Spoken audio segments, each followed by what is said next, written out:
Olá, sejam muito bem-vindos a mais uma edição do ICIAcast. Hoje, o nosso programa especial sobre o Setembro Dourado, nosso primeiro podcast da programação 2024 do Setembro Dourado. E o nosso convidado é o Dr. Luiz Henrique, nosso oncopediatra e idealizador da instituição. E está aqui mais um ano para falar sobre sinais e sintomas do câncer infantil. Seja bem-vindo ao nosso podcast, Dr. Luiz. Olá, amigos. Olá, Geisebel. Mais uma vez, a gente debatendo aqui um pouquinho sobre câncer infantil. Nesse mês tão importante, né? Setembro Dourado. E é um mês, assim, que foi criado exatamente para chamar a atenção de todos. Da área médica, dos familiares, dos meios de comunicação, das autoridades públicas, né? Das pessoas que são responsáveis por políticas públicas de saúde. E a gente quer trazer porque o câncer infantil tem sua relevância, né? Então, ele continua sendo a primeira causa de morte por doença na infância. Em primeiro lugar, o câncer infantil ele só perde para as mortes por violência ou acidentes domésticos.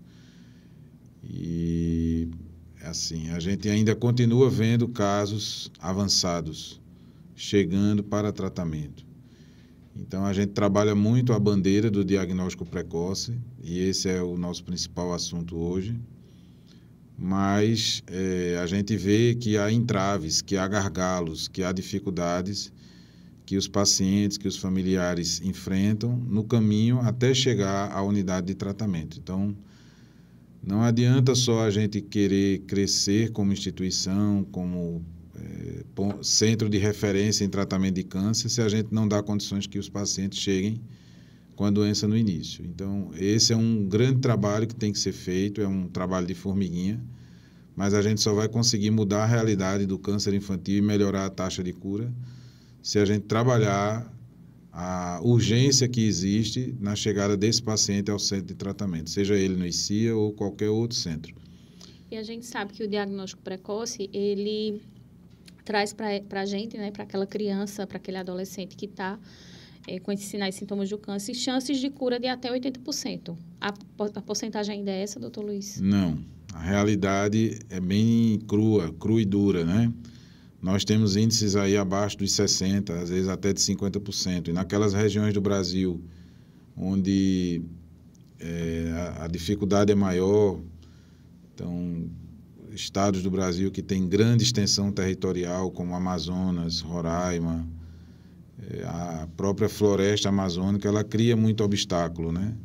E também, assim, nos interiores, no Nordeste não é diferente. A gente tem estados imensos como o Piauí, o Maranhão, a Bahia, né? E Pernambuco é estreito, mas ele é longo, né? São 1.000 e tantos quilômetros de extensão.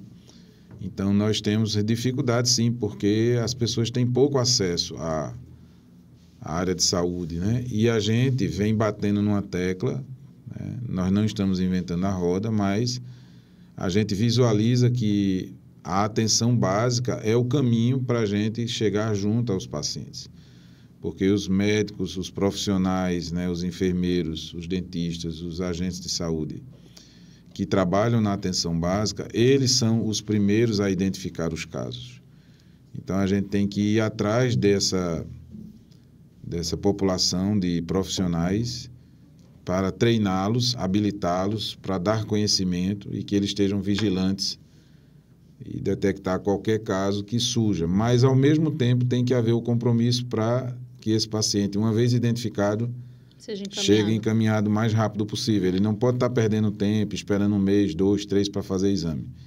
Ele tem que chegar aqui, a partir do momento que haja suspeita, nós temos que fazer com que ele chegue no máximo em 2, 3 dias à instituição.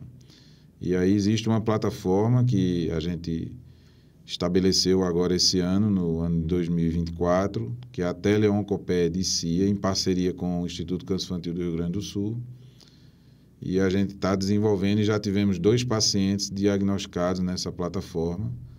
A gente já está entrando em outros municípios, além do município de Caruaru, então Barra de Guabiraba, Bonito, Brejo. Então, a gente quer crescer com esse trabalho, com essa plataforma.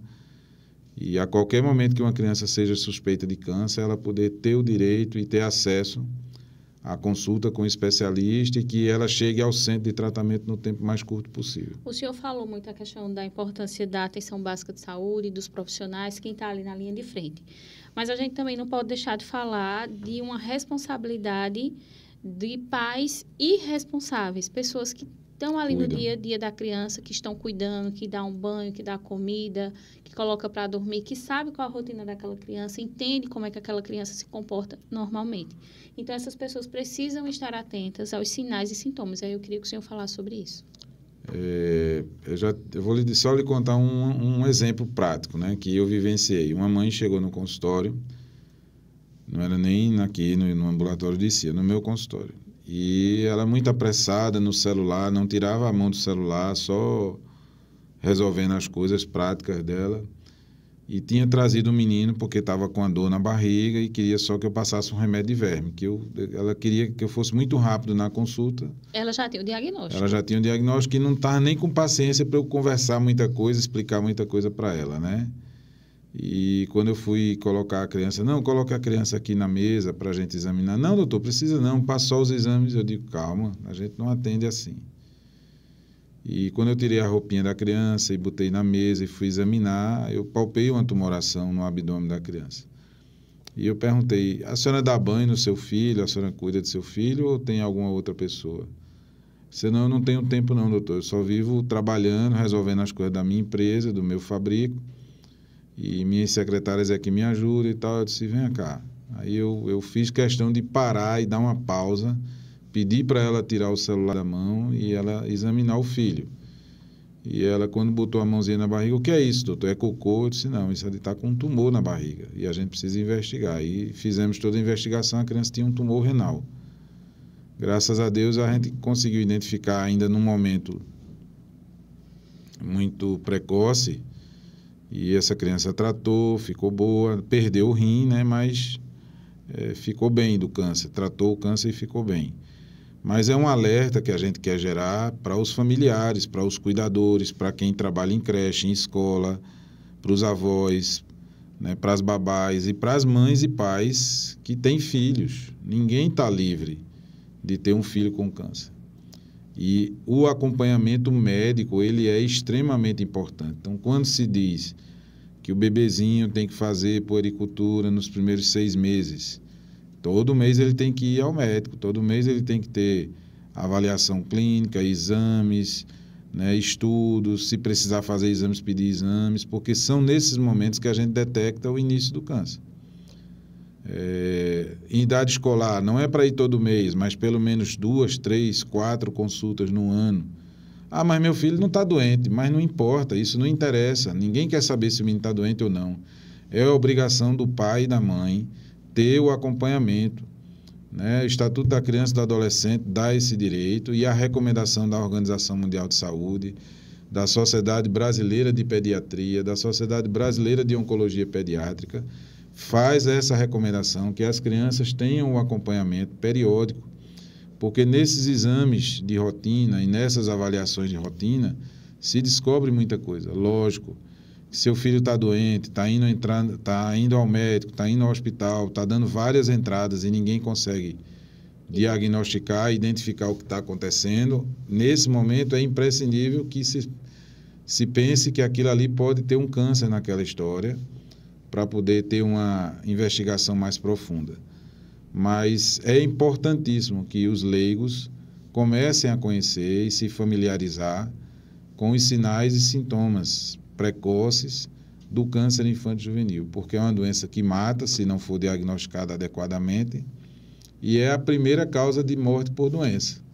Então, todos nós, é uma responsabilidade de todos, não só dos médicos, dos profissionais de saúde, mas também quem cuida, quem tem filhos, quem tem crianças, os meios de comunicação que nos ajudam a divulgar esses sinais e sintomas e a debater sobre o assunto, falar sobre a realidade do câncer infantil, e também das autoridades públicas que precisam saber dessa realidade e ter o compromisso de, quando um paciente desse aparecer no município, haver agilidade, haver rapidez na condução do caso daquele paciente até chegar ao centro de tratamento.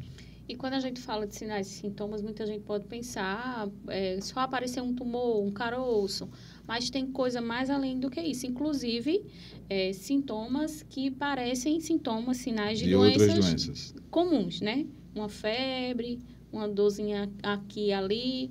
Explica pra gente, doutor Luiz. A gente tem, assim, as principais neoplasias, né? Que a mais comum é a leucemia. O segundo tumor mais frequente são os tumores cerebrais, ou os tumores do sistema nervoso central, e quase empatado ali os tumores do sistema linfático, que são os linfomas. Então, essas doenças, elas podem trazer sinais e sintomas que podem alertar tanto o profissional de saúde que está atendendo, como também o leigo, o familiar, né? Então, por exemplo, a leucemia, os sintomas mais frequentes e mais comuns é a febre prolongada, perda de peso, o aparecimento de manchas roxas pelo corpo. Não é naquela regiãozinha que tem pancadinha ou trauma, pequenos traumas, né, como a canela, a região do cotovelo. É mancha roxa no corpo todo, sangramentos no nariz, na gengiva, nas unhas, né? Perda de peso acentuada, aparecimento de ínguas. Então, esses sintomas associados, não é um sintoma isolado. Sintomas associados como esse pode gerar suspeita do câncer infantil, né? Mas, como você bem disse, existem doenças aí que podem, no seu início, ter sintomas parecidos. E aí criar uma confusão ou criar uma dúvida no profissional de saúde, né? Por exemplo, a dengue hemorrágica. A dengue hemorrágica ela tem sintomas porque ela dá plaqueta baixa, ela dá sangramentos, ela dá febre, ela dá muita dor. Então, no início, você pode ter realmente a suspeita da dengue, mas se o paciente está evoluindo com piora, em vez de melhorar, se começar a apresentar outras alterações de exame de sangue, né? Dengue não dá íngua. Então, você não vai ver íngua, você não vai ver linfonodo crescido em dengue. Então, se aparece, então o teu diagnóstico está precisando de uma reavaliação e ele precisa ser melhor estudado, né? Porque ali, em vez da dengue, a gente pode ter a púrpura. É uma doença que baixa as plaquetas e que dá mancha roxa no corpo todo e que assusta, né? Porque ali você já remete logo para a leucemia. Mas existem pacientes com leucemia que abrem o quadro clínico com a púrpura. Então, é um paciente que ele precisa ser acompanhado, muito bem vigiado, e muitas vezes precisa fazer o exame, que é o mielograma que a gente faz, para poder definir o que é que está acontecendo, se é só uma púrpura ou se tem possibilidade de uma leucemia. Os tumores cerebrais. Então, é muito comum e muito frequente em consultas ambulatoriais o paciente vir com queixa de dor de cabeça, porque praticamente 30% do nosso atendimento de pediatria geral, uma das queixas é a dor de cabeça. E aí tem as queixas comuns, que é enxaqueca, sinusite, dependendo da idade da criança, e as alterações visuais, né?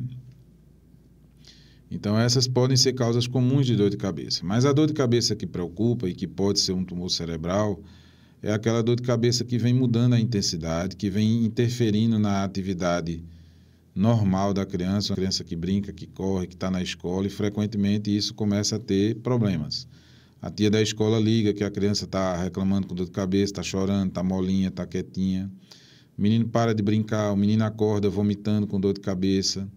E quando essa dor de cabeça começa a ter associação com sintomas neurológicos, desmaios, convulsões, marcha cambaleante, que é aquela marcha como se a criança estivesse bebinha, desvio do olhar ou estrabismo, confusão mental, alteração de comportamento. Então, quando a dor de cabeça está associada com sintomas neurológicos, outro sintoma muito comum que pode vir é como se a criança estivesse com um derrame, que a gente chama de hemiplegia ou paraplegia. Então, são sintomas que pode estar denunciando a presença de um tumor cerebral. E essa criança precisa ser vista por um médico, precisa ser avaliada, fazer uma tomografia. Então, tem que agir rápido. Nas cidades muito distantes em que não tem exames assim disponíveis, eles têm que ser encaminhados rápidos, porque aquilo ali em poucas horas pode se transformar num processo de risco de vida para aquela criança, né? Se um tumor cerebral atingir um ventrículo, ele pode aumentar a pressão do crânio assim, consideravelmente e a criança entrar em coma. E aí, de repente, parar a respiração, parar o coração, porque não foi tomadas as providências. Então, tem que agir rápido, né? E tem os outros tumores, que é o tumor renal. Então, criança fazendo xixi com sangue, com dor na barriga. Criança com qualquer caroço na barriga, com qualquer caroço no corpo, seja em partes moles ou seja no osso, né? Com dor, com dificuldade de locomoção, com dificuldade de mexer o membro. Então, ali pode precisar ter exames que a gente precise ter rapidez no diagnóstico, né? Chegando um cafezinho aí para a gente para melhorar a conversa, né? Então, assim, tem que ter atenção. E quando a gente dá as palestras para os profissionais de saúde no interior, a gente teve agora a cidade do Brejo, vai ter Barra de Guabiraba, a gente vai e alerta para eles, né, que eles também não precisam estar perdendo tempo com exames caros, porque se você entrega uma requisição na mão de uma mãe pobrezinha de uma tomografia, quando é que ela vai conseguir aquela tomografia? Não adianta. Então, o exame que você tem que pedir, primeiro é fazer uma consulta bem feita, examinar o paciente e escutar bem a história que o pai e a mãe estão trazendo para você. Segundo é um hemograma ou um raio-x ou uma ultrassonografia. Com isso aqui, você já consegue iniciar o diagnóstico em 90% dos casos. E aí, se a suspeita elevou, então, ou encaminha ou vai para a plataforma do Teleoncopé de CIA, que aí a gente tem como agilizar para que esse paciente chegue aqui até 72 horas. Então, esses sinais e sintomas, eles precisam estar atentos, né? Tanto os familiares, os leigos, os profissionais de saúde. E aí a gente, com os profissionais de saúde, nós criamos um protocolo de relevância do câncer infanto-juvenil. Nesse protocolo, o médico, ou o enfermeiro, ou o dentista, ou o agente de saúde, ele vai ver lá. Se tiver 3 ou 4 sintomas da área crítica, que eleve a suspeita do câncer para mais de 80%, então esses pacientes têm que ser encaminhados com urgência, né? E naqueles casos menos urgentes, aí vai discutir, vai conversar, vai pedir mais algum exame para poder esclarecer melhor. Mas a gente está criando esse canal para que todos esses pacientes possam ter acesso a qualquer serviço de oncologia pediátrica no tempo mais rápido possível. Inclusive trabalhando para que isso se torne política pública no estado de Pernambuco.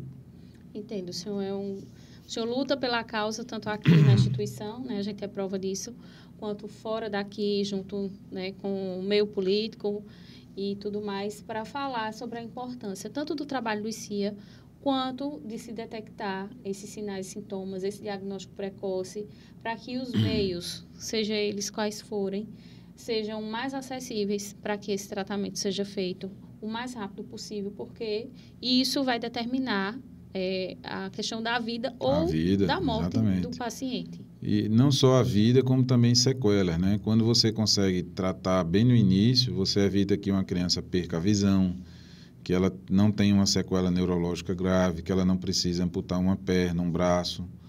Então, isso vai fazer a diferença, porque quando você cura uma criança com câncer, Geisabel, você está dando uma possibilidade de 60, 70, 80 anos de vida pela frente, né? Uma geração inteira, né? Exato. Então, quando você amputa uma perna de uma criança, você vai gerar um ser humano que dali para frente ele vai ter que lidar com aquela realidade, o resto da vida dele. Lógico que a gente tem hoje muita coisa que pode ser feita. Eu posso conseguir uma prótese, uma perna mecânica, um braço mecânico, uma prótese ocular, né? Nós temos, né? A gente tem a história de Helena, lá de Belo Jardim, que hoje em dia é profissional, né? Já tem curso superior e quer se dedicar a cuidar de outros pacientes que passaram pela mesma realidade dela, né? Que são os pacientes com visão monocular. Então, ela quer dedicar a vida dela, ela está fazendo odontologia, se eu não me engano, mas quer dedicar a vida dela a esses tipos de pacientes que precisam de E ela ainda já passou pelas nossas redes sociais, ela já falou um pouco sobre a experiência de vida dela.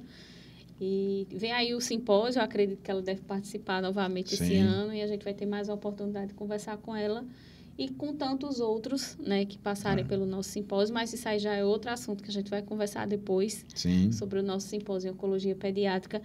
E hoje a gente está falando de Setembro Dourado. Eu queria que o senhor explicasse para quem está nos ouvindo e nos vendo agora a importância do Setembro Dourado para aquelas instituições que trabalham com a causa do câncer infantil. O Setembro Dourado ele foi criado pela CONIAC, né? A CONIAC é a Confederação Nacional das Casas de Apoio à Criança com Câncer.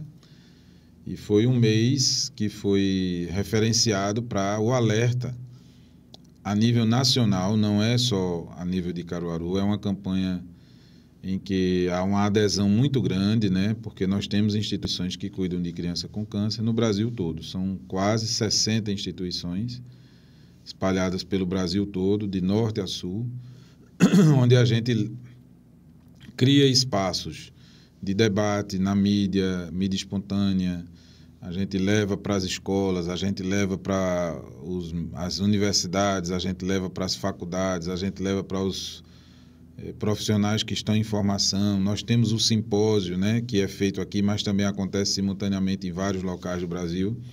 O retinoblastoma, né? A campanha do retinoblastoma, que são momentos em que a gente pode trazer um destaque maior para a causa, né? Para falar sobre sinais e sintomas. A gente passa o mês todo debatendo e fazendo ações, né, de palestras e em alguns locais também de atendimentos para a gente identificar casos e dar um alerta maior, um boom maior para que as pessoas entendam que o câncer infantil ele precisa ser visto.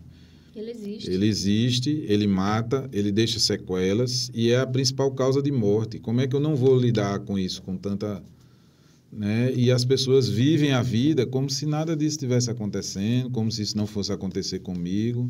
Aí, quando a doença bate na porta, é aquele desespero. E a gente vive fazendo um trabalho de alerta, de chamamento, de vamos ser parceiros, vamos ser colaboradores, vamos ser doadores da causa, né? Porque a gente não tem isso. Qualquer um pode passar. Quem tem filho, quem tem neto, quem tem sobrinho, quem cuida de crianças, pode se deparar com uma situação. E basta aparecer uma landrinha que a pessoa já corre desesperada. Aí não foi nada. Aí pronto, esquece aquilo e não dá mais importância. E então, não funciona assim, né? A gente agora recebeu esse mês os pacientes mais jovens do ICIA. A Ana Vitória, com 9 meses de vida, e o Antônio Richard, com 1 ano e 3 meses. Mas foram crianças diagnosticadas porque os pais estão acompanhando, foi em consulta ambulatorial de rotina, que foi feito um exame físico, viu que tinha alteração, foi para ultrassom e viu que tinha um tumor. E aí já estão em tratamento e, graças a Deus, estão tendo uma resposta satisfatória. Mas isso porque os pais têm compromisso de acompanhar seus filhos ao médico. Então, tem que ter toda essa estrutura funcionando, né? A gente tem que ter os pais e os cuidadores sabendo dos sinais e sintomas, os médicos também familiarizados com os sinais e sintomas, compromisso das autoridades de fazer o paciente chegar na instituição que cuida da criança com câncer, meios de comunicação, redes sociais, os influenciadores digitais que podem ser uma grande ponta para a gente, né? Eu vi um exemplo aí muito bom eu não sei se eu posso falar aqui, de uma rede social que está aí bombando na transmissão das Olimpíadas. Sim. Vamos dizer assim. E eles fizeram um trabalho de engajamento dos atletas, né? Então, tinha atleta que só tinha 5 mil seguidores, de repente está com 1 milhão de seguidores.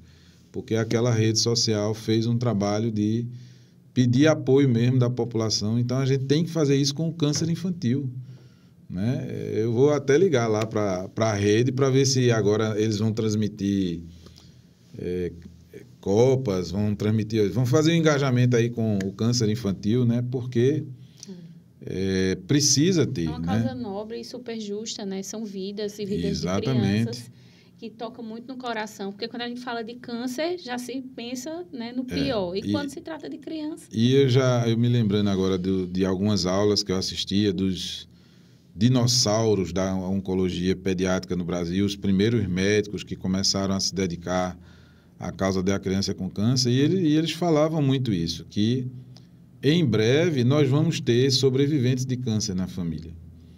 principalmente do câncer infantil, né? Porque a sobrevida é muito longa.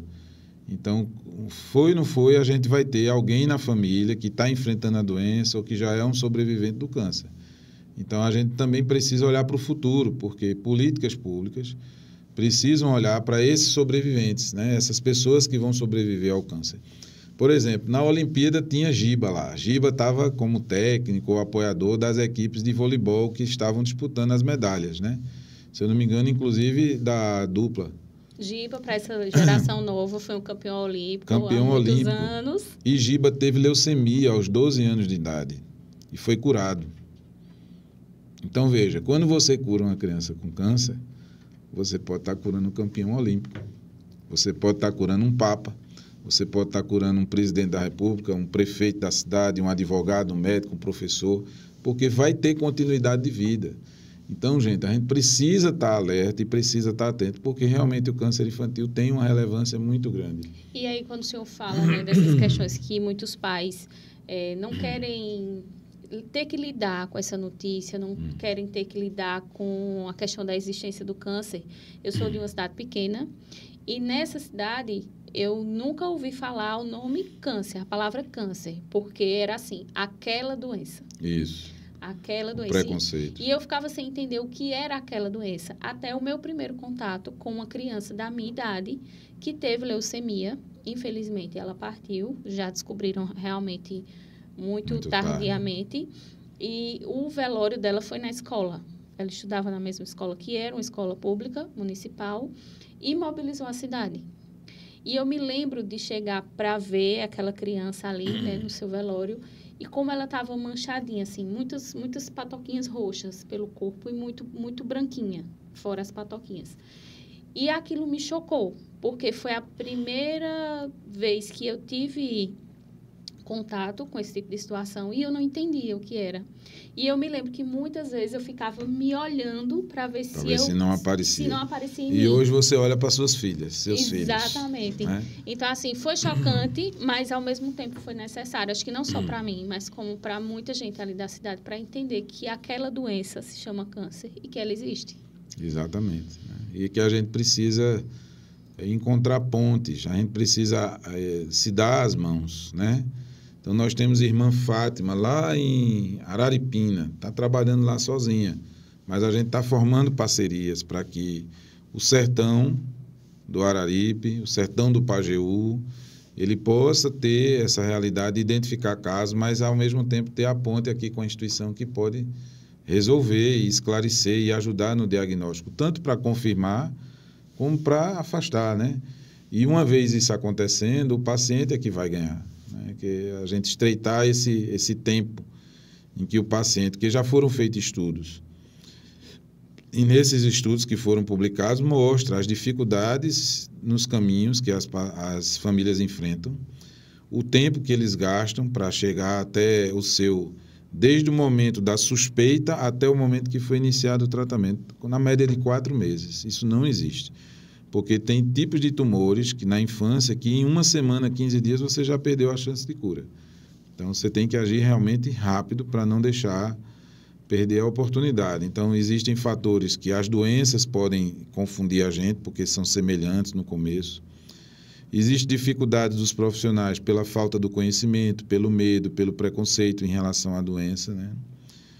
A questão dos familiares, quando querem fugir do diagnóstico ou não querem aceitar que o filho pode estar com essa doença, ou até mesmo quando querem escutar uma segunda opinião. A segunda opinião ela é válida, ela é um direito da família e do paciente, desde que não atrase. Porque normalmente quando você vai atrás de uma segunda opinião, você vai passar pelos exames tudo de novo, porque infelizmente existe uma cultura de não aceitar o exame que veio lá do interior do estado, que parece que nada que a gente faz no interior do estado presta. E o povo da capital acha que a gente não faz um trabalho sério, né? Então, quem vai ver esse meu podcast aqui pode não ficar muito satisfeito, mas é a realidade, é a realidade. Como também a gente já pegou muita coisa que veio da capital que era um absurdo, que não tinha sentido aquilo que estava sendo feito. Então, assim, a gente precisa parar com isso e entender e ver, não, se o paciente, eu sei quem é o profissional que está lá, né? Tem médico que eu já vi rasgar o exame do interior, porque não aceita, não sei o quê. É uma arrogância isso, né? Tem muita coisa bem feita, muito profissional competente, trabalhando no interior e fazendo trabalhos muito bacanas e que pode ajudar muitas pessoas. Então, a segunda opinião ela é importante, mas ela não pode atrasar, né? E outros obstáculos, como você não ter na capacidade instalada do município acesso a exames. Você não pode dar na mão de uma mãe que está com suspeita de câncer para daqui a um mês ela voltar. O resultado tem que ser amanhã, tem que ser hoje, ontem, né? Você tem que agir rápido. Não pode haver obstáculo porque fulano é do partido A e o outro é do partido B. E aí não tem direito à entrada no exame. E a gente porque sabe que ainda acontece, né? Demais, principalmente nos municípios pequenos. Isso, se existir, o Ministério Público tem que atuar, o Conselho Tutelar tem que atuar, porque a criança, ela não tem isso não, ela tem... E quando você é eleito, quando você se elege, você tem que governar para todos, e não tem esse negócio de contra ou a favor, entendeu? As pessoas precisam amadurecer e ter ética no compromisso do que estão assumindo, né? A partir do momento que exercem um mandato. E, assim, deixar de ter essa ideia de que no SUS tudo é miserável, é pobre, é lascado, não é assim. As pessoas têm dignidade, têm direito, né? E como é bom elas chegarem aqui no Instituto do Câncer Infantil e serem acolhidas como se estivessem num hospital privado. Elas têm acesso a tudo aqui, e gratuitamente, né? E isso é que é o mais revolucionário de tudo, porque tratamento de câncer não é barato, né? E quimioterapias, exames, diagnósticos, cirurgia, biópsia, tudo isso tem um custo muito alto, mas graças à adesão da população, à sensibilidade que as pessoas têm com a causa da criança com câncer, a gente vem conseguindo fazer todo esse trabalho. E é um trabalho de excelência, um tratamento bem feito, humanizado, né, que as pessoas podem ter acesso. E a gente, desde já, agradece a todos aqueles que apoiam a causa, que doam, né, ao ICIA.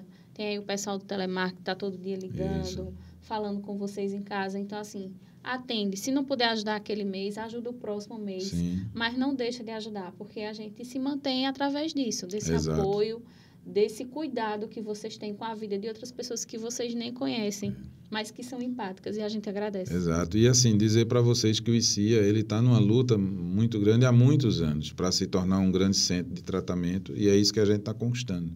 Funcionamos a nossa UTI, estamos aí prestes a funcionar a nossa enfermaria, né? Outros passos serão dados daqui para frente, e acho que o ICIA só tende a crescer. Estamos tendo diálogos frequentes e constantes com a Secretaria do Estado, né, da Secretaria de Saúde do Estado, e eles estão vendo a importância que o ICIA tem no seu trabalho, na sua localização, na sua luta, né, para trazer a mesma possibilidade que é dada a um paciente que está em São Paulo, que está em Recife, que está num grande centro. A gente está dando essa mesma oportunidade aqui no ICIA para essas crianças, principalmente as crianças pobres, que eu acho que é a principal função que o ICIA tem. E a gente está aqui para isso, para receber todos. Exatamente. Doutor Luiz, a gente vai chegando ao final, até porque tem aqui o café, a gente vai tomar um cafezinho já já.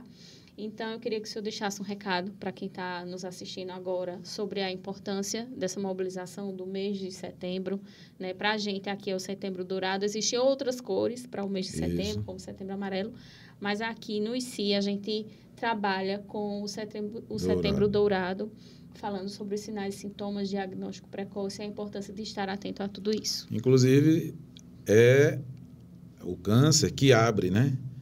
Porque nós temos aí outubro rosa e depois novembro azul. Então, o Setembro Dourado abre esse ciclo, né, de grandes campanhas contra o câncer, né, no adulto, na mulher, no homem, na mulher, mas a criança vem... Ela tem ali o seu destaque. Desculpem. Não. Ela tem ali o seu destaque, né? Como o senhor disse, abrindo a tríade mensal sendo setembro. E a gente vem, juntamente com todas as instituições que são confederadas à CONIAC e também apoiadas pela SOBOP, Sociedade Brasileira de Oncologia Pediátrica, abrindo o mês de setembro, debatendo, e a gente vai ter vários momentos em que a gente vai discutir vários pontos, né? Vamos nos aprofundar, né? A gente pode trazer aqui profissionais para falar só sobre leucemia, Vamos trazer profissionais só para fazer tumor de cabeça e pescoço, como é que a gente pode trabalhar junto, como é que a gente pode detectar os tumores cerebrais. Então, a gente pode trazer também profissionais para fazer esse ping-pong, esse debate. Doutora Virgínia, que todo ano trabalha com a gente a questão do retinoblastoma. Vamos ter a campanha, né, que vai ser mobilização nacional, dia 28 ou é 21 de setembro. Vou olhar, mas é dia 20. A campanha de Olhos nos Olhinhos, que tem o Tiago Leifert, né, apoiando sempre, todo ano. Então, é um mês que vai ser realmente muito, muito forte para a causa da criança com câncer, e o ICIA não poderia estar de fora disso, né? O ICIA tem que estar inserido, porque ele trabalha para isso e luta por isso, né? E a gente quer que todos os benefícios não fiquem só restritos ao ICIA, né? O que a gente puder ampliar para que todo o estado de Pernambuco e no futuro o Brasil todo possa ter acesso a diagnóstico, a tratamento, né? Para que a gente possa não pensar nos 70%, 80%, mas sim nos 100% de cura. Que é um sonho e que a gente está lutando para que isso aconteça. Então, pessoal, nas nossas redes sociais, @ICIAAgreste, vocês podem acompanhar toda a programação do Setembro Dourado. A gente já está divulgando, né? A gente começa com esse podcast explicando o que é o Setembro Dourado, falando sobre sinais e sintomas. Então, a partir de hoje, vai acompanhando nossas redes sociais e vai acompanhando aí tudo que a gente tem para fazer durante esse mês. Agradeço a audiência de cada um de vocês que está aqui com a gente. Agradeço a presença do Dr. Luiz Henrique. Muito corrido, tem muitas coisas para fazer, mas arrumou um tempinho estar aqui conversando com a gente, porque ele está lá na linha de frente, recebendo esses pacientes, e cuidando e tratando. Mas compartilhar informação também é uma forma de cuidado, né? A gente estava falando sobre produção de conteúdo, e isso é uma produção importante de conteúdo, porque a gente está entregando informações valiosas e relevantes para quem está nos acompanhando. Não é isso, doutor Luiz? Então, a gente agradece os trabalhos técnicos de Rafael Henrique. Eu sou Geisabel Santos, coordenadora de comunicação do ICIA, e a gente se encontra no próximo podcast. Vou fazer um desafio. Eita. Vou fazer um desafio. Aí você publica se você achar conveniente. Vamos fazer um engajamento de toda a sociedade durante o mês de Setembro Dourado no ICIA. Né? Nós vimos aí as redes sociais fazendo engajamento dos atletas, né? Uhum. E teve atleta que de um dia para o outro passou de 5 mil para 1 milhão de seguidores. Quem sabe no nosso caso. Vamos fazer esse engajamento aí na nossa instituição. Então, diga aí quanto é que o senhor quer ter de seguidores. Vamos chegar a uma meta. Nós estamos em 4 mil no novo Instagram. Vamos chegar pelo menos a 100 mil até o final do mês. É uma meta. Medalha de ouro, viu? Não é nem prata nem bronze, é ouro. Então, vamos lá, pessoal. Tá aí o desafio. Vamos reunir os influenciadores, vamos reunir os artistas, vamos botar o povo aí para chamar e a gente fazer a mobilização aí em prol do câncer infantil. Então é isso, pessoal. Vamos aí aceitar o desafio do Dr. Luiz e a gente se encontra no próximo programa. Até lá.